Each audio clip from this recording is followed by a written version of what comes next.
ইতিহাসের জবানবন্দি। আজ জানবেন বাংলাদেশের ইতিহাসের একটি গুরুত্বপূর্ণ বই মূলধারা ৭১-এর ষোড়শ পর্ব।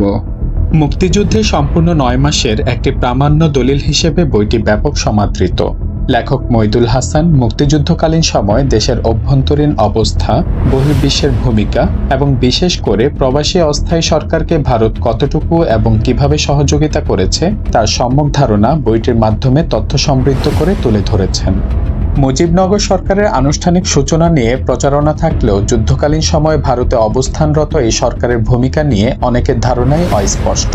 বিশেষ করে শেখ মুজিবের অনুপস্থিতিতে লেখক তৎকালীন প্রধানমন্ত্রী তাজউদ্দিন আহমদের ঘনিষ্ঠ সহযোগী হওয়ার সুবাদে কিভাবে তিনি এই যুদ্ধে রাজনৈতিক নেতৃত্ব দিয়েছেন, গুরুত্বপূর্ণ সিদ্ধান্তগুলো নিয়েছেন, বিশেষত মুজিব বাহিনী সহ আওয়ামী লীগের অনেক নেতৃস্থানীয় নেতাদের ভারতে অবস্থানকালে পারস্পরিক কলহ, বিশৃঙ্খলা ও বিতর্কিত ভূমিকাগুলো মোকাবেলা করে যুদ্ধকে বিজয়ের দ্বারপ্রান্তে নিয়ে গিয়েছেন তা খুবই সচেতন ও নিরপেক্ষভাবে ইতিহাসের পাতায় তুলে ধরার যথাসাধ্য চেষ্টা করেছেন।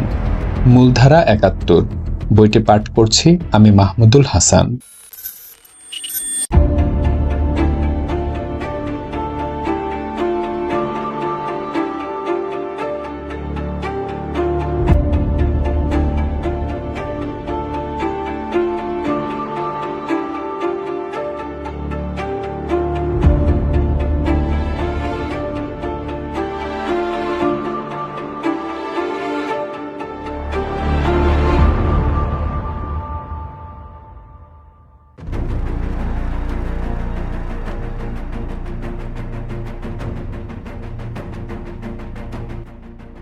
১১ই ডিসেম্বরে ঢাকা শহরে ইপিকাফ, পুলিশ, রাজাকার সহ পাকিস্তানি সশস্ত্র বাহিনীর সংখ্যা ছিল ৫,০০০-এর অনধিক। কোনো কোনো অঞ্চল থেকে এমনকি নিকটবর্তী ভৈরব বাজার থেকে ঢাকার জন্য সৈন্য পুনঃসমাবেশের পাকিস্তানি প্রচেষ্টা মুক্তিযোদ্ধা ও ভারতীয় বিমান আক্রমণের ফলে দুরূহ হয়। উত্তরে ময়মনসিংহ থেকে পাকিস্তানের ৯৩ অ্যাডহক ব্রিগেড ঢাকা আসার কালে প্রথমে কাদের সিদ্দিকী পরিচালিত মুক্তিযোদ্ধা এবং পরে ভারতীয় প্যারাশুট ব্যাটালিয়ন কর্তৃক আক্রান্ত হয়। ১১ই ডিসেম্বর বিকেলে ভারতের প্যারাশুট বাহিনীর মাত্র ৭০০ জন সৈন্য কাদের সিদ্দিকীর বাহিনী অধ্যুষিত মধুপুর এলাকায় অবতরণ করে এবং পাকিস্তানি ব্রিগেডের পশ্চাৎবর্তী ইউনিটের সঙ্গে সংঘর্ষে লিপ্ত হয়। ব্রিগেড দলপতি ব্রিগেডিয়ার কাদিরকে পেছনে ফেলে রেখে ক্ষয়িত শক্তি নিয়ে পাকিস্তানি ব্রিগেড ঢাকা ফিরে আসে। বিশেষ সংবাদ মাধ্যমগুলি ভারতের প্যারাশুট বাহিনীর সৈন্য সংখ্যা ৫,০০০ বলে উল্লেখ করায় পাকিস্তানিদের মনোবল আরও হ্রাস পায়। অন্যত্র পশ্চাৎপসরণে ব্যস্ত পাকিস্তানি বাহিনীর লক্ষ্যস্থল ছিল দক্ষিণের দিকে, খুলনা, বরিশাল ও চট্টগ্রামের উপকূলবর্তী অঞ্চলে। উপকূল থেকে জাহাজ যোগে এবং কোনো ক্ষেত্রে ভিন্ন দেশীয় পতাকা ব্যবহার করে বাংলাদেশ ছেড়ে পালাবার ব্যাপারে তাদেরকে সোচে দেখা যায়। পাকিস্তানি সৈন্যদের অবরুদ্ধ করার পূর্ব নির্ধারিত লক্ষ্য অর্জনের জন্য এবং অংশত উপকূলভাগে সপ্তম নৌবহরের সংযোগ প্রতিষ্ঠার কাজ অপেক্ষাকৃত দুরূহ করার জন্য ১১ই ডিসেম্বর থেকে চট্টগ্রাম বিমানবন্দর এবং উপকূলভাগে অবকাঠামো, জাহাজ, নৌযান প্রভৃতি ধ্বংস সাধনে ভারতীয় নৌবাহিনীর বিমান ও যুদ্ধজাহাজ ব্যাপকভাবে নিযুক্ত করা হয়। ওই দিনই ঢাকার উদ্দেশ্যে ভারতের একটি পদাতিক ব্যাটালিয়ন একটি গোলন্দাজ ইউনিটকে সঙ্গে করে নরসিংদীর দিকে এগুতে থাকে। তবে পূর্বরাত্রিতে যুদ্ধের গতি বৃদ্ধির জন্য দিল্লিতে যে সিদ্ধান্তই গৃহীত হয়ে থাকুক, বিস্তীর্ণ মেঘনার এসব অঞ্চলে প্রকৃতির প্রতিবন্ধকতা বড় প্রবল। তদুপরি সর্বত্রই ছিল যানবাহনের তীব্র অভাব, পথঘাট ভাঙ্গা। মন্থর হলেও এসব প্রতিকূলতা অতিক্রম করে ভারতীয় ইউনিটের অগ্রগতি চলতে থাকে স্থানীয় জনসাধারণের স্বতঃস্ফূর্ত সহযোগিতায়। প্রয়োজনের তুলনায় ভারতীয় বাহিনীর এই মন্থর অগ্রগতিতে সে সময় যারা উদ্বিগ্ন ছিল, সোভিয়েত ইউনিয়ন নিঃসন্দেহে তাদের অন্তর্ভুক্ত। কূটনৈতিক ক্ষেত্রে তারাই ছিল মার্কিনী চাপের সরাসরি সম্মুখে। দাতাত সল্ট ওয়ান ও প্রভৃতি বিষয়ে তাদের ক্ষতির আশঙ্কা ছিল সবচাইতে বেশি। অন্য অর্থে তাদের সামরিক ঝুঁকিও ছিল বিরাট। বাংলাদেশের উপকূল ভাগের দিকে প্রেরিত মার্কিন সপ্তম নৌবহরের বিরুদ্ধে সোভিয়েত নৌশক্তির যে দ্রুত সমাবেশ ঘটানো হয়, তার ফলে এই দুই প্রতিদ্বন্দ্বী নৌবহরের মধ্যে যেমন সংঘর্ষের সূত্রপাত ঘটা বিচিত্র ছিল না, তেমনি কোথায় যে তারা শেষ হতো তা বলা কঠিন ছিল। কাজেই বাংলাদেশ যুদ্ধের দ্রুত পরিসমাপ্তির জন্য এবং এরপর এই যুদ্ধ যাতে পশ্চিম পাকিস্তানে সম্প্রসারিত না হয়, সম্ভবত তাও নিশ্চিত করার জন্য সোভিয়েত সহকারী পররাষ্ট্রমন্ত্রী কুজনেটসভ দিল্লি অভিযানে রওনা হন। উপমহাদেশ থেকে গোলার্ধপথ দূরে নিউ ইয়র্কে হুয়াংহুয়ার সর্বশেষ রাইফেল পর্যন্ত লড়াই করার অভিপ্রায় শোনার পরদিন উদ্দীপ্ত কিসিঞ্জার ওয়াশিংটনে ফিরে এসে সোভিয়েত প্রতিনিধি ভেরেনসভকে চূড়ান্ত হুঁশিয়ারি প্রদান করেন। তার পরদিন অর্থাৎ 12 ডিসেম্বর ওয়াশিংটনে মধ্যাহ্নের আগে ভারত যদি যুদ্ধবিরতি ঘোষণা না করে তবে সমুচিত ব্যবস্থা গ্রহণের জন্য যুক্তরাষ্ট্র এককভাবে অগ্রসর হবে। 7 থেকে 8 ডিসেম্বরে সাধারণ পরিষদে যুদ্ধবিরতির প্রস্তাব বিপুল ভোটাধিক্যে অনুমোদিত হওয়ার পর 8 ডিসেম্বর WSAG বৈঠকে পশ্চিম পাকিস্তানকে ধ্বংস করার গোপন ভারতীয় প্রচেষ্টা সম্পর্কে সিআইএ পরিবেশিত তথ্যের ভিত্তিতে ভারতের বিরুদ্ধে সামরিক ব্যবস্থা গ্রহণের যৌক্তিকতা আবিষ্কার করা, 9 ডিসেম্বরে সপ্তম নৌবহরকে বঙ্গোপসাগরের দিকে যাত্রার নির্দেশ দেওয়া, 10 ডিসেম্বরে পূর্ব পাকিস্তান থেকে পশ্চাদপসরণ করার সিদ্ধান্ত ঘোষণার পরেও পাকিস্তানি শাসকদের মত পরিবর্তন বাধ্য করা এবং ভারত অবিলম্বে যুদ্ধবিরতি ঘোষণায় সম্মত না হলে 1962 সালে স্মারকলিপি অনুযায়ী ভারতের বিরুদ্ধে যুক্তরাষ্ট্র সামরিক ব্যবস্থা গ্রহণে বাধ্য হবে বলে সোভিয়েত ইউনিয়নকে হুঁশিয়ার করে দেওয়া, এই সবই ছিল বাংলাদেশের যুদ্ধে প্রত্যক্ষ হস্তক্ষেপের জন্য নিক্সন প্রশাসনের বিস্তারিত আয়োজন। 10 ডিসেম্বর সন্ধ্যায় হুয়াংহুয়া সংগ্রামী বিবৃতির পর এই আয়োজন সম্পূর্ণতা লাভ করে। এসব আয়োজনের মধ্যে 3টি উপাদান ছিল মার্কিন জনমত তথা রাজনৈতিক অসুবিধা অতিক্রম করার জন্য অত্যাবশ্যক। 1. সাধারণ পরিষদে গৃহীত যুদ্ধবিরতির প্রস্তাবের মাধ্যমে ভারতকে বিশ্বের অধিকাংশ দেশ থেকে বিচ্ছিন্ন করে ফেলা। 2. এমন কোনো দ্বিপক্ষীয় চুক্তির আশ্রয় নেওয়া যা দ্বারা প্রমাণিত হয় যে আক্রান্ত পাকিস্তানের পক্ষে যুদ্ধে যোগদানের ব্যাপারে যুক্তরাষ্ট্র সরকার অঙ্গীকারবদ্ধ। এবং 3. সামরিক হস্তক্ষেপে অংশগ্রহণে চীনকে সম্মত করানো। এই সবকটি উপাদান আয়ত্তাধীন হয়েছে বলে মনে করায় কিসিঞ্জার 11 ডিসেম্বর ভোরেনসভকে চূড়ান্ত হুঁশিয়ারি জ্ঞাপন করে বলেন, পরদিন মধ্যাহ্নের পূর্বে ভারতকে অবশ্যই যুদ্ধবিরতি মেনে নিতে বাধ্য করতে হবে, অন্যথায় যুক্তরাষ্ট্র নিজেই প্রয়োজনীয় সামরিক ব্যবস্থা গ্রহণ করবে। কিন্তু কিসিঞ্জার নিশ্চয়ই জানতেন রণাঙ্গনে আসন্ন বিজয় দৃষ্টে ভারত এই চরমপত্র আগ্রহ করবেই। কাজেই মার্কিন প্রশাসন ওই দিনই কোনো এক সময় তাদের আসন্ন হস্তক্ষেপের সিদ্ধান্ত পাকিস্তানকে জানিয়ে দেন। উপমহাদেশে তখন অবশ্য 12 ডিসেম্বর। এই সংবাদের সঙ্গে সঙ্গে সিজিএস লেফটেন্যান্ট জেনারেল গুল হাসান টেলিফোন যোগে পশতু ভাষায় নিয়াজিকে জানিয়ে দেন, পরদিন অর্থাৎ 13 ডিসেম্বরের মধ্যাহ্নে পাকিস্তানি বাহিনীকে সাহায্য করার জন্য উত্তর ও দক্ষিণ উভয় দিক থেকে বন্ধুরা এসে পড়বে। দক্ষিণের বন্ধু তথা সপ্তম নৌবহর বঙ্গোপসাগর অবধি আসার জন্য মার্কিন নাগরিক উদ্ধারের যে অজুহাত ব্যবহার করে, সেই মার্কিন ও অন্যান্য পাশ্চাত্য নাগরিকদের উদ্ধার কর্ম 3টি ব্রিটিশ রয়্যাল এয়ারফোর্সের বিমান কর্তৃক 12 তারিখেই সম্পন্ন হয়। গুল হাসানের সংবাদের পর ঢাকা সামরিক কর্তৃপক্ষ নিজেদের প্রতিরক্ষায় আয়োজন নিরঙ্কুশ করার জন্য 24 ঘন্টার জন্য কারফিউ জারি করে ঘরে ঘরে তল্লাশি শুরু করে। সম্ভবত এই সময় কোনো পূর্ব পরিকল্পনা অনুযায়ী তারা মুক্তিযুদ্ধের প্রতি সহানুভূতিশীল পেশাজীবী ও বুদ্ধিজীবীদের আটক করার সিদ্ধান্ত নেয়, পাকিস্তানের পরাজয়ের প্রাক্কালে যাদেরকে নিষ্ঠুরভাবে হত্যা করা হয়। পাকিস্তানি মহলের এই শেষ লড়াইয়ের প্রস্তুতি সত্ত্বেও রণাঙ্গনে তাদের পশ্চাদপসরণের ধারা তখনও অপরিবর্তিত। 12 ডিসেম্বর সকাল 8টায় নরসিংদীর উপর পাকিস্তানি দখলের অবসান ঘটে। বিকেলে ভারতের আরও একটি ইউনিট 4 গার্ডস ডেমরা ঘাট থেকে মাত্র 5 কিলোমিটারের মধ্যে এসে হাজির হয়। 10 থেকে 12 ডিসেম্বরের 3 দিনে ভারতীয় বাহিনীর সর্বমোট 5টি ব্যাটালিয়ন, 2টি গোলন্দাজ রেজিমেন্ট ও 57 ডিভিশনের টেকটিক্যাল হেডকোয়ার্টার মেঘনা অতিক্রমে সমর্থ হয়। ট্যাঙ্ক রেজিমেন্টের মেঘনা অতিক্রমের প্রচেষ্টা ছিল তখনও অসফল। 12 ডিসেম্বর সূর্যাস্তের আগে জামালপুর ও ময়মনসিংহের দিক থেকে জেনারেল নাগরার বাহিনী টাঙ্গাইলে প্যারাশুট ব্যাটালিয়নের সঙ্গে যুক্ত হওয়ার ফলে ঢাকা অভিযানের সর্বাপেক্ষা সম্ভাবনাপূর্ণ পথে সদ্ব্যবহার শুরু হয়। দক্ষিণে ভারতীয় নৌবাহিনীর সপ্তম নৌবহরের আসন্ন তৎপরতা সর্বোপায় বিঘ্নিত করার জন্য চালনা থেকে কক্সবাজার পর্যন্ত ছোট বড় অবশিষ্ট সকল জাহাজ ও নৌযান, উপকূলীয় অবকাঠামো, কক্সবাজার বিমানবন্দর প্রভৃতি ধ্বংস বা অকেজো করে ফেলে। বঙ্গোপসাগরের জাহাজগামী নৌপথগুলি তথা সি লেন সংকীর্ণ ও প্রায়শই অগভীর হওয়ায় অনুমান করা হয় সপ্তম নৌবহরের বৃহদায়তন জাহাজগুলির পক্ষে উপকূলের নিকটে নোঙ্গর করা অসাধ্য ব্যাপার।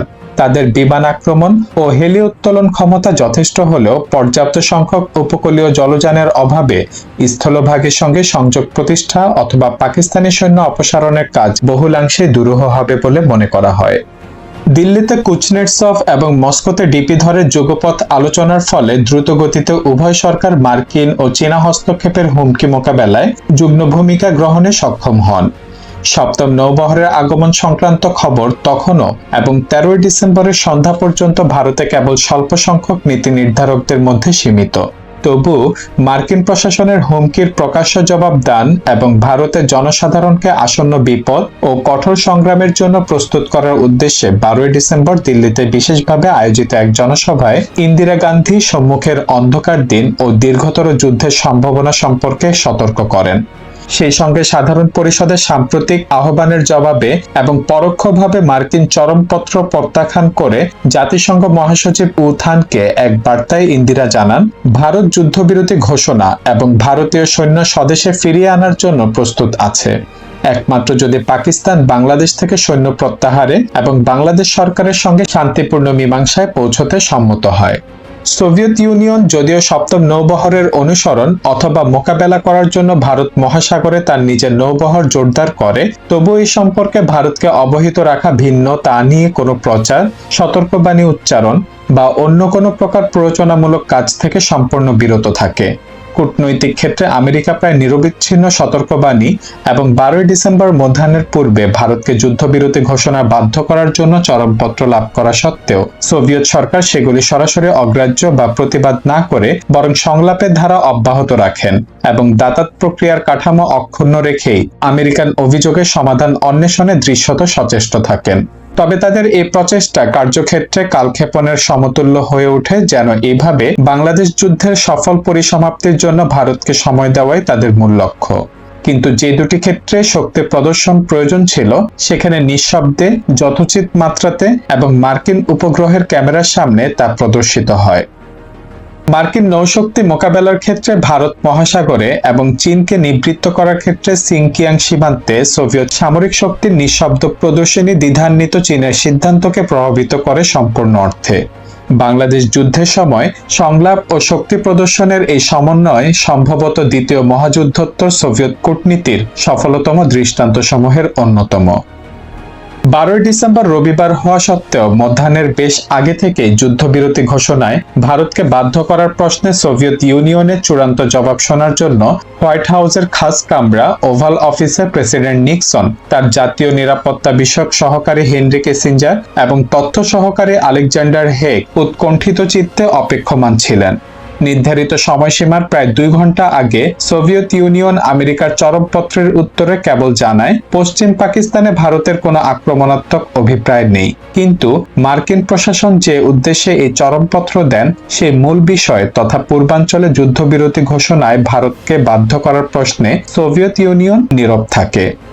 কাজেই প্রত্যক্ষ সামরিক হস্তক্ষেপ ছাড়া বাংলাদেশে পাকিস্তানের পরাজয় রোধ করার আর যে কোনো উপায় অবশিষ্ট নেই, তা মার্কিন প্রেসিডেন্টের কাছে সম্পূর্ণ স্পষ্ট হয়ে ওঠে। এই হস্তক্ষেপের যৌক্তিকতা প্রমাণের জন্য নিক্সন এবার অভিযোগ করেন যে সোভিয়েত জবাবে পাকিস্তানি কাশ্মীরের নিরাপত্তা সম্পর্কে কোনো নিশ্চিত প্রতিশ্রুতি নেই।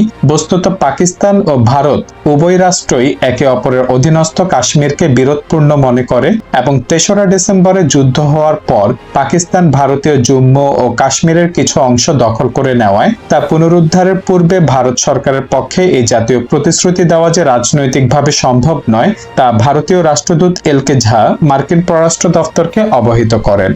নিক্সন সাধারণ পরিষদে যুদ্ধবিরতি প্রস্তাব মেনে নেওয়ার ব্যাপারে ভারতের অবাধ্যতার কথা তুলে ধরে বাংলাদেশে মার্কিন সামরিক হস্তক্ষেপের যৌক্তিকতা প্রমাণের জন্য পুনরায় সেই দিন অর্থাৎ 12 ডিসেম্বর বিকেলেই নিরাপত্তা পরিষদের বৈঠক আয়োজনের নির্দেশ দেন। সেই সঙ্গে তিনি আরো কঠোর ভাষায় গুরুতর পরিণতির সাবধানবাণী হটলাইন মারফত ক্রেমলিনে পাঠান। কিন্তু এবারে সাবধানবাণীতে ক্রুশ্চভের ভাষায় পারমাণবিক দাঁত বসানো ছিল। পারমাণবিক যুদ্ধ এড়ানোর ক্ষেত্রে শেষ চেষ্টা করার জন্য প্রতিষ্ঠিত হটলাইনে এই সতর্কবাণী পাঠাবার পরপরই মার্কিন যুদ্ধ সংকল্পে এই অবিস্মরণীয় উত্থান পতনের পালা শুরু হয়। নিউ ইয়র্ক থেকে হুয়াংহুয়া তখনই জানান, পেকিং থেকে এক জরুরি বার্তা এসে পৌঁছেছে এবং তা অবগত হওয়ার জন্য কিসিঞ্জারকে অবিলম্বে নিউ ইয়র্কে যাওয়া প্রয়োজন। বাংলাদেশে সামরিক হস্তক্ষেপের পক্ষে তাদের মানসিক প্রস্তুতি তখন এমনই তুঙ্গে যে এই বার্তার বিষয়বস্তু কি তা শোনার আগেই নিক্সন ও কিসিঞ্জার সাব্যস্ত করে ফেলেন যে নিঃসন্দেহে চীন পাকিস্তানকে সাহায্য করার জন্য ভারতের বিরুদ্ধে সামরিক অভিযান শুরু করতে চলেছে এবং চীনের এই সম্ভাব্য অভিযান প্রতিহত করার জন্য সোভিয়েত ইউনিয়ন শক্তি প্রয়োগ করবে। এই অনুমানের ভিত্তিতে নিক্সন কিসিঞ্জার তদ্দণ্ডে এও স্থির করে ফেলেন যে সোভিয়েত ইউনিয়নের ব্যাপারে তারা নীরব দর্শক হয়ে থাকবে না। সম্পূর্ণ অনুমানের উপর নির্ভর করে বিশ্বযুদ্ধের এত বড় ঝুঁকি গ্রহণের এহেন ক্ষমতা সম্ভবত সর্বশক্তিমান মার্কিন প্রেসিডেন্টেরই একান্ত অধিকার। কাজেই মালাক্কা প্রণালী অতিক্রম করে সপ্তম নৌবহরকে বঙ্গোপসাগরের দিকে যাত্রার নির্দেশ দিয়েই নিক্সন সেদিন ক্ষান্ত হননি, সেই সঙ্গে চীনকে এই প্রতিশ্রুতি জানিয়ে দেন যে সোভিয়েত ইউনিয়ন যদি চীন আক্রমণ করে তবে যুক্তরাষ্ট্র সোভিয়েত ইউনিয়নের বিরুদ্ধে সমুচিত ব্যবস্থা গ্রহণ করবে। সোভিয়েত ইউনিয়নের বিরুদ্ধে প্রতিশ্রুত ব্যবস্থা যে পারমাণবিক অস্ত্রের ব্যবহার ছাড়া আর কিছু ছিল না তা ঘটনার প্রায় 14 বছর পর নিক্সন টাইম ম্যাগাজিনের প্রতিনিধির কাছে স্বীকার করেন। কিন্তু হুয়াংহুয়া নিউ ইয়র্কে 12 ডিসেম্বরের বিকেলে আলেকজান্ডার হেগকে অবহিত করেন চীন কেবল আরেক দফা নিরাপত্তা পরিষদ অধিবেশনে যুদ্ধবিরতির বিষয়ে আলোচনার ব্যাপারেই আগ্রহী, উপমহাদেশে সামরিক হস্তক্ষেপ করার বিষয়ে নয়। সামরিক হস্তক্ষেপ সম্পর্কে চীনের এই অপ্রত্যাশিত ভূমিকার ফলে মার্কিন যুক্তরাষ্ট্রের সংশ্লিষ্ট পরিকল্পনায় এমন ওলটপালট ঘটে যে বঙ্গোপসাগর থেকে মাত্র 24 ঘন্টার পথের দূরত্বে সপ্তম নৌবহর নিশ্চল করে ফেলা হয়। চীনের সিদ্ধান্তের সঙ্গে আমেরিকার হস্তক্ষেপ পরিকল্পনা এবং আমেরিকার পরিকল্পনার সঙ্গে ঢাকার প্রতিরক্ষা সিদ্ধান্ত ও প্রস্তুতির প্রশ্ন ঘনিষ্ঠভাবে জড়িত থাকায় চীনের মত পরিবর্তন ছিল পাকিস্তানের জন্য অত্যন্ত প্রয়োজনীয়। এজন্য দরকার ছিল কিছু সময়ের দরকার ছিল ভারতেরও, কিন্তু তা ভারত বাংলাদেশ মিলিত বাহিনীকে ঢাকার দিকে আরও এগিয়ে নিয়ে যাওয়ার জন্যেই। কাজেই পাকিস্তান ও ভারত উভয় প্রতিনিধির দীর্ঘ বক্তৃতার পর 12 ডিসেম্বরে নিরাপত্তা পরিষদের অধিবেশন মুলতবি হয়ে যায়। ইতিপূর্বে ওই দিন মধ্যাহ্নে নিক্সন ব্রেজনেভকে যে চরম সতর্কবাণী পাঠান তার জবাবে 13 ডিসেম্বরের ভোর 5টায় হোয়াইট হাউসের হটলাইনে মস্কো নিরুত্তপ্ত জবাব এসে পৌঁছায়, ভারতের সমস্ত ব্যাপার ভালো করে তদন্ত করে দেখা হচ্ছে।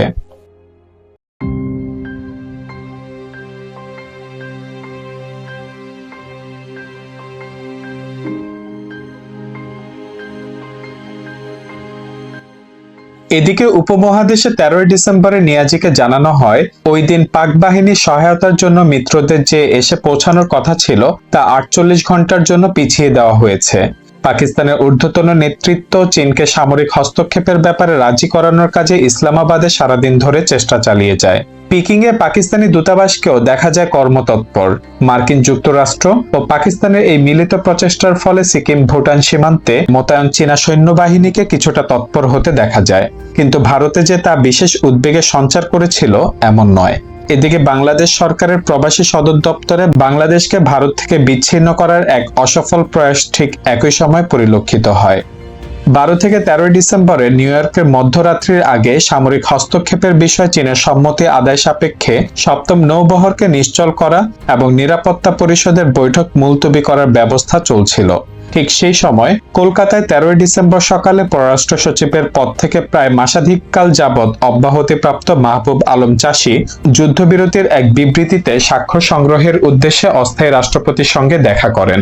এই প্রস্তাবিত বিবৃতির প্রধান বক্তব্য ছিল বাংলাদেশের স্বাধীনতা সম্পর্কে রাজনৈতিক মীমাংসায় পৌঁছার উদ্দেশ্য নিয়ে যদি শেখ মুজিবকে মুক্তি দেওয়া হয় তবে তৎক্ষণাৎ বাংলাদেশ সরকার যুদ্ধবিরতি ঘোষণা করবেন। বাংলাদেশ তখন ভারতের সঙ্গে যুগ্ম কমান্ডো ব্যবস্থায় আবদ্ধ। কাজেই বাংলাদেশে অস্থায়ী রাষ্ট্রপতি যদি একতরফাভাবে যুদ্ধবিরতি ঘোষণা করতেন তবে ভারতীয় বাহিনীর পক্ষে এককভাবে ঢাকার দিকে এগিয়ে যাওয়া নীতিগতভাবে অসিদ্ধ হতো। সম্ভবত এই বিবেচনা থেকেই সৈয়দ নজরুল উক্ত বিবৃতিতে স্বাক্ষরদানে অসম্মত হন এবং সঙ্গে সঙ্গে বিষয়টি প্রধানমন্ত্রী তাজউদ্দিনের গোচরে আনেন। 13 ডিসেম্বরে ভারত ও বাংলাদেশের স্থল বাহিনীর অভিযান ঢাকাকে মুক্ত করার লক্ষ্যে অগ্রসর। উত্তর দিক থেকে জেনারেল নাগরার বাহিনী এবং কাদের সিদ্দিকী পরিচালিত মুক্তিযোদ্ধাগণ ওই দিন সন্ধ্যায় পাক বাহিনীর হালকা প্রতিরোধ ব্যর্থ করে কালিয়াকৈর অবধি এসে পৌঁছায়।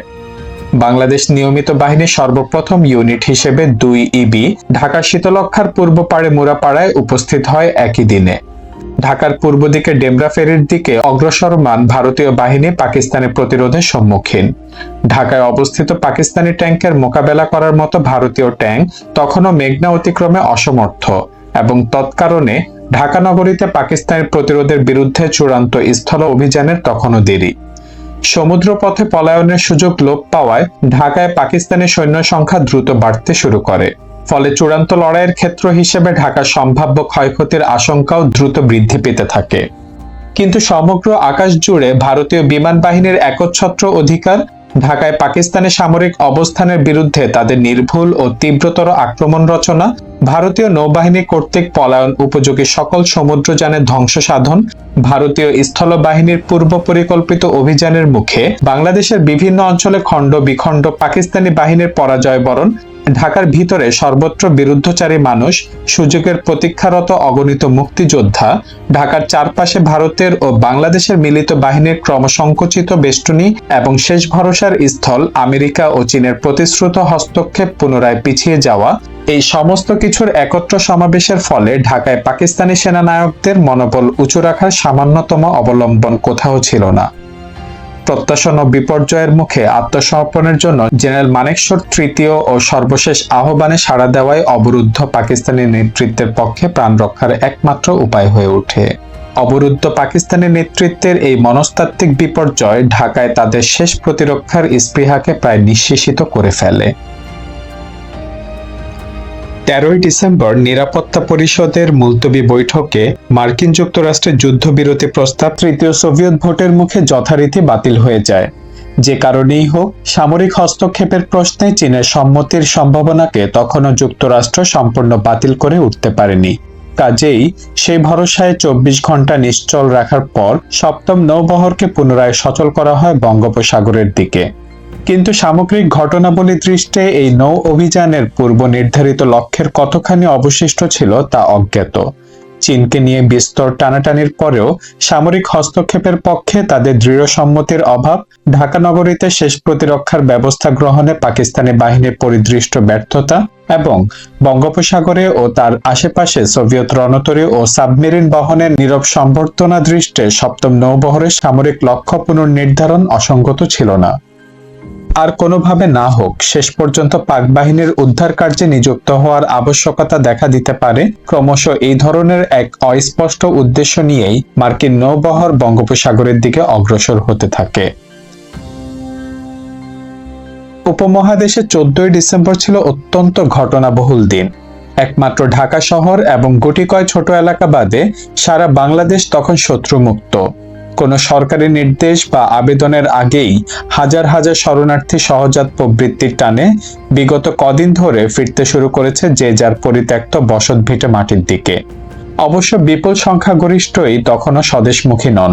এদের মধ্যে যারা রাজনীতি সচেতন তারা, এমনকি অধিকাংশ রাজনৈতিক নেতৃবৃন্দ প্রভাতী সংবাদপত্র থেকে আজকেই প্রথম জানতে পারেন মার্কিন সপ্তম নৌবহর এক অজানা বিপদের হুমকি নিয়ে বঙ্গোপসাগরের দিকে ছুটে আসছে। সপ্তম নৌবহর আগমনের প্রকৃত উদ্দেশ্য ও সম্ভাব্য ধ্বংস ক্ষমতা সম্পর্কে তাদের অধিকাংশই ছিলেন অনবহিত অথবা নিরুদ্বিগ্ন। সকলেই মত্ত আসন্ন বিজয়ের উল্লাসে, ব্যস্ত স্বদেশে প্রত্যাবর্তনের প্রস্তুতিতে। কিন্তু ঢাকায় তখন আসন্ন যুদ্ধ ও সম্ভাব্য ধ্বংসের থমথমে আশঙ্কা। শহরের অভ্যন্তরে পাকিস্তানি সৈন্য সংখ্যা এই সময় 15 থেকে 20 হাজারে উন্নীত বলে অনুমিত।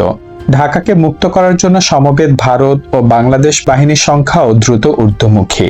একটি ভারতীয় ব্রিগেড এবং একটি গোলন্দাজ রেজিমেন্ট ঘোড়াশাল থেকে টঙ্গী আসার পথে পুবাইলে পাকিস্তানি বাহিনীর বিরুদ্ধে সংঘর্ষে লিপ্ত হয়। অন্য আরেকটি ভারতীয় ব্রিগেডের অর্ধাংশ দাউদকান্দি থেকে হেলিকপ্টার যোগে নারায়ণগঞ্জের দক্ষিণে এসে পৌঁছায়। ঢাকায় পাকিস্তানি ট্যাঙ্কের মোকাবেলায় চূড়ান্ত অভিযান পরিচালনার জন্য ভারতীয় ট্যাঙ্কবহর মেঘনার পশ্চিম পাড়ে আনার চেষ্টা ইতিপূর্বে 3 দিন যাবৎ ব্যর্থ হয়। অবশেষে 14 ডিসেম্বর ভারতের পিটি-76 উভচর ট্যাঙ্কবহর যখন সাফল্যের সঙ্গে মেঘনা সন্তরণে ব্যস্ত, তখন ভারতীয় বিমান বাহিনীর 6টি মিগ-21 ঢাকায় গভর্নর ভবনের উপর আক্রমণ চালিয়ে অধিকৃত এলাকায় পাকিস্তানের সর্বোচ্চ বেসামরিক প্রশাসনকে তৎক্ষণাৎ পদত্যাগে বাধ্য করে। আত্মসমর্পণের জন্য নিয়াজিকে মনস্থির করতে সাহায্য করে এবং এমনিভাবেই স্থলযুদ্ধের অবধারিত বিপুল ক্ষয়ক্ষতি ও ঢাকা শহরের ধ্বংস ব্যতিরেকেই মুক্তিযুদ্ধের সফল পরিসমাপ্তি সম্ভব করে তোলে। 14 ডিসেম্বর মধ্যাহ্নের কিছু আগে সংগৃহীত একটি পাকিস্তানি সিগন্যাল থেকে দিল্লির বিমান সদর দফতর জানতে পারে মাত্র ঘণ্টাখানেক বাদে ঢাকার গভর্নর ভবনে গভর্নরের মন্ত্রিসভার বৈঠক অনুষ্ঠিত হতে চলেছে। তৎক্ষণাৎ ওই বৈঠক চলাকালে গভর্নর ভবন আক্রমণের সিদ্ধান্ত গ্রহণ করা হয় এবং মেঘালয় শিলং বিমান ঘাঁটি থেকে প্রেরিত অর্ধ ডজন মিগ-21 সঠিক সময়ে গভর্নর ভবনের উপর নির্ভুল রকেট আক্রমণ চালায়। মন্ত্রিপরিষদ সহ গভর্নরের তাৎক্ষণিক পদত্যাগের ফলে পূর্ব পাকিস্তানের শেষ প্রতিরক্ষার দায়িত্ব সম্পূর্ণভাবে নিয়াজির উপর ন্যস্ত হয়। গভর্নর ভবনের পরেও ঢাকার সামরিক লক্ষ্যবস্তু সমূহের উপর ভারতীয় বিমান আক্রমণ অব্যাহত থাকে। সপরিষদ গভর্নর মালিকের পদত্যাগের সংবাদ এবং ঢাকার ইস্টার্ন কমান্ডো থেকে ঘন ঘন প্রেরিত দুর্গত বার্তায় পূর্ব পাকিস্তানের প্রকৃত অবস্থা সম্পর্কে অবশেষে ইয়াহিয়া খানের চৈতন্যোদয় হয়। বেলা 2:30টার দিকে গভর্নর মালিক এবং ইস্টার্ন কমান্ডের সেনাপতি লেফটেন্যান্ট জেনারেল নিয়াজির কাছে ইয়াহিয়ার যে বার্তা এসে পৌঁছায় তাতে পাকিস্তানি সৈন্য ও তাদের সহযোগীদের জীবন রক্ষার জন্য যুদ্ধ বন্ধ করার প্রয়োজনীয় সকল ব্যবস্থা গ্রহণের অনুমতি দেয়া হয়।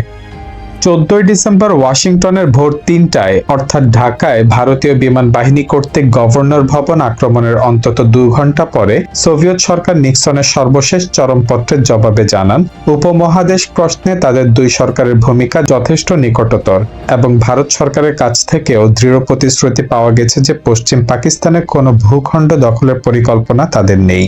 কিন্তু পূর্বাঞ্চলে পাকিস্তানের পরাজয় রোধের জন্য নিক্সনের চরমপত্রসমূহে বর্ণিত সর্বপ্রধান দাবি তথা ভারত কর্তৃক তাৎক্ষণিক যুদ্ধবিরতি ঘোষণার প্রশ্নে সোভিয়েত নোট সম্পূর্ণ নীরব থাকে। নীরব থাকার কারণও ছিল সেদিনই সন্ধ্যা থেকে সোভিয়েত সংবাদ মাধ্যমগুলি মুক্ত এলাকায় প্রজাতন্ত্রী বাংলাদেশ শাসন প্রতিষ্ঠিত হওয়ার সংবাদ প্রচার করতে শুরু করে।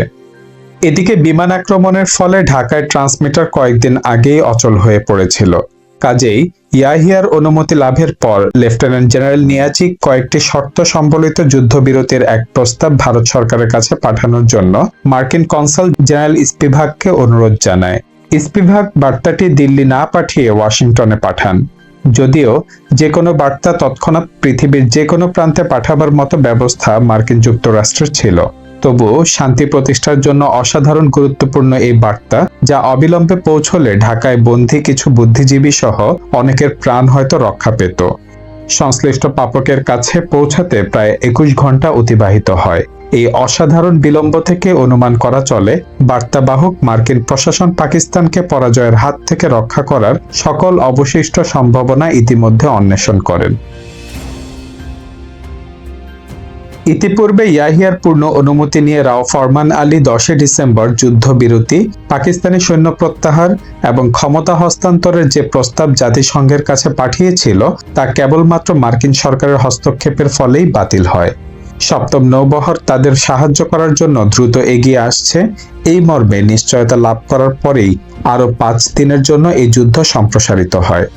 তারপর 14 থেকে 15 ডিসেম্বরের এই 21 ঘণ্টার অধিকাংশ সময় ধরে অবশিষ্ট পন্থার অন্বেষণ ও পর্যালোচনার পর মার্কিন প্রশাসন সম্ভবত নিশ্চিত হন যে শক্তির পরিবর্তিত ভারসাম্যের জন্য এই উপমহাদেশ তাদের পথাসিদ্ধ গানবোট কূটনীতি প্রয়োগের উপযুক্ত স্থান নয়।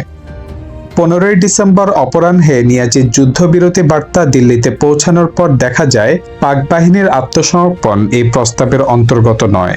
তার প্রস্তাবের মূল বিষয় ছিল যুদ্ধবিরতির পর অস্ত্রশস্ত্র সমেত পাকিস্তানি বাহিনীর কোনো পূর্ব নির্ধারিত স্থানে স্পষ্টতই দক্ষিণে উপকূলভাগে জমায়েত হওয়ার পূর্ণ নিরাপত্তা বিধান করা।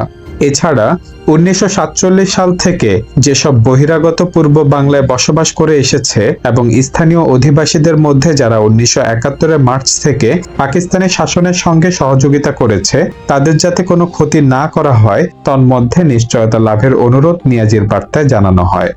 মার্চে গণহত্যা শুরুর পর স্বেচ্ছায় যারা পাকিস্তানি বাহিনীর সঙ্গে সহযোগিতা করেছে তাদের কৃতকর্মের গুরুত্ব নিরূপণ করে শাস্তি বিধানের অধিকার ছিল বাংলাদেশ সরকারের একার। কাজেই এ ব্যাপারে ভারতের কোনো বক্তব্য ছিল না। কিন্তু পাকিস্তানি বাহিনীকে অস্ত্রশস্ত্র সমেত দক্ষিণের কোনো মনোনীত স্থানে নির্বিঘ্নে জমায়েত হতে দেওয়ার প্রস্তাব এবং বাংলাদেশের উপকূলভাগ অভিমুখে সপ্তম নৌবহরের অগ্রগতির সংবাদ থেকে এই সন্দেহ প্রবল হয়ে ওঠে যে মার্কিন নৌবহর অন্ততপক্ষে এই অবরুদ্ধ পাক সৈন্যদের পশ্চিম পাকিস্তানে স্থানান্তরিত করার চেষ্টা করবে। উপকূলভাগে পৌঁছার পর সপ্তম নৌবহর কেবল পাকিস্তানিদের স্থানান্তরের মধ্যেই নিজেদের ভূমিকা আবদ্ধ রাখবে কিনা সে নিশ্চয়তারও অভাব ছিল। তাছাড়া পশ্চিম পাকিস্তান সীমান্তে যুদ্ধবিরতি সম্পর্কে নিয়াজির প্রস্তাবে কোনো উল্লেখ না থাকায় এই সৈন্যবাহিনী পশ্চিম পাকিস্তানে পৌঁছার পর যুদ্ধের পরবর্তী গতি প্রকৃতি কি দাঁড়াবে তা ছিল আরেকটি বিচার্য বিষয়। এইসব অনিশ্চয়তা দূর করার জন্য জেনারেল মানেকশ পাকিস্তানি প্রস্তাব প্রত্যাখ্যান করে নিয়াজির কাছে দাবি করেন ভারতীয় বাহিনীর কাছেই পাক বাহিনীর শর্তহীন আত্মসমর্পণই যুদ্ধবিরতি ঘোষণার একমাত্র ভিত্তি হতে পারে। মানেকশর এই দাবির পেছনে যে শক্তি বিদ্যমান ছিল তা তখন সমগ্র রণাঙ্গনে প্রতিফলিত। 15ই ডিসেম্বর সন্ধ্যায় দক্ষিণ, পূর্ব, পূর্ব উত্তর ও উত্তর দিক থেকে ভারত ও বাংলাদেশের মিলিত বাহিনী ঢাকা নগরীর উৎকণ্ঠে সমবেত। সপ্তম নৌবহরের স্থল সংযোগ প্রতিষ্ঠার সম্ভাব্য স্থান চট্টগ্রাম উপকূলভাগও তখন মিত্র বাহিনীদ্বয়ের করায়ত্ত হওয়ার পথে। সারাদিন ধরে ভারতীয় জঙ্গি বিমান ঢাকায় পাকিস্তানি বাহিনীর বিভিন্ন অবস্থান স্থল, বাংকার, কমান্ডো কেন্দ্র, সামরিক উপদপ্তর প্রভৃতির উপর আক্রমণের তীব্রতা বাড়িয়ে চলে। আক্রমণের মুখে দখলদার সৈন্যরা নানা কৌশল অবলম্বন করে। কোনো কোনো পাকিস্তানি বাংকারের উপর আক্রমণ চালাতে গিয়ে ভারতীয় বিমান ব্যর্থ হয়ে ফিরে যায়, কেননা আত্মরক্ষার্থে পাকিস্তানিরা সেই সব বাংকারে তাপদগ্ধ ছাদে হাত পা বাঁধা অবস্থায় স্থানীয় জনসাধারণকে শায়িত রেখেছিল। সেনানিবাস থেকে অফিসাররা তাদের দফতর সরিয়ে নিয়েছিল অসামরিক এলাকার বিভিন্ন অংশে, কিন্তু দেশের সাধারণ মানুষই যেখানে বিপক্ষে সেখানে সরে গিয়েও তাদের পরিত্রাণ মেলেনি। তাদের নতুন আশ্রয়ের খবর সাথে সাথে আশেপাশের মানুষ জানিয়েছে মুক্তিযোদ্ধাদের। মুক্তিযোদ্ধারা খবর পাঠিয়েছে নগরের উৎকণ্ঠে ভারতীয় সিগন্যালকে, এবং তার কিছু পরে ভারতের জঙ্গি ও বোমারু বিমান এসব নতুন লক্ষ্যবস্তুর বিরুদ্ধে তৎপর হয়েছে। ভারতীয় বিমান বাহিনীর লক্ষ্যভেদী উপর্যুপরি আক্রমণ থেকে আত্মরক্ষার কাজে ব্যতিব্যস্ত, সন্ত্রস্ত ও সম্পূর্ণ পরিশ্রান্ত পাকিস্তানি ইস্টার্ন কমান্ডো এমনিভাবে শর্তহীন আত্মসমর্পণের দিকে তাড়িত হয়। অবশেষে নিয়াজির অনুরোধে 15ই ডিসেম্বর বিকাল 5:30 থেকে পরদিন সকাল 9:30 পর্যন্ত ভারতীয় বিমান আক্রমণ স্থগিত রাখা হয়। পরদিন সকালে বিমান আক্রমণ বিরতির সময়সীমা শেষ হওয়ার কিছু আগে মেজর জেনারেল রাও ফরমান আলী জাতিসংঘের প্রতিনিধি জন কেলির মাধ্যমে ভারতীয় সামরিক কর্তৃপক্ষকে অস্থায়ী যুদ্ধবিরতির সময়সীমা আরো 6 ঘন্টার জন্য বাড়িয়ে দিয়ে ভারতের একজন স্টাফ অফিসার পাঠানোর অনুরোধ জানান, যাতে অস্ত্র সমর্পণের ব্যবস্থা দিয়ে স্থির করা সম্ভব হয়। এই বার্তা পাঠানোর কিছু আগে অবশ্য মেজর জেনারেল নাগরার বাহিনী কাদের সিদ্দিকী বাহিনীকে সঙ্গে করে মিরপুর ব্রিজে হাজির হন এবং সেখান থেকে নাগরা নিয়াজিকে আত্মসমর্পণে আহ্বান জানান। নিয়াজির আত্মসমর্পণের ইচ্ছা ব্যক্ত হওয়ার পর সকাল 10:40 মুক্তিযোদ্ধাদের সঙ্গে নিয়ে নাগরার বাহিনী ঢাকা শহরে প্রবেশ করে। পাকিস্তানিদের আত্মসমর্পণের দলিল এবং সংশ্লিষ্ট অনুষ্ঠানের ব্যবস্থাদি চূড়ান্ত করার জন্য ভারতীয় ইস্টার্ন কমান্ডের chief of staff major general Jacob মধ্যাহ্নে ঢাকা এসে পৌঁছান। বিকেল 4টার আগেই বাংলাদেশ নিয়মিত বাহিনীর 2টি ইউনিট সহ মোট 4 ব্যাটালিয়ন সৈন্য ঢাকা প্রবেশ করে, সঙ্গে কয়েক সহস্র মুক্তিযোদ্ধা। ঢাকার জনবিরল পথঘাট ক্রমে জনাকীর্ণ হয়ে উঠতে শুরু করে জয় বাংলা মুখরিত মানুষের ভিড়ে।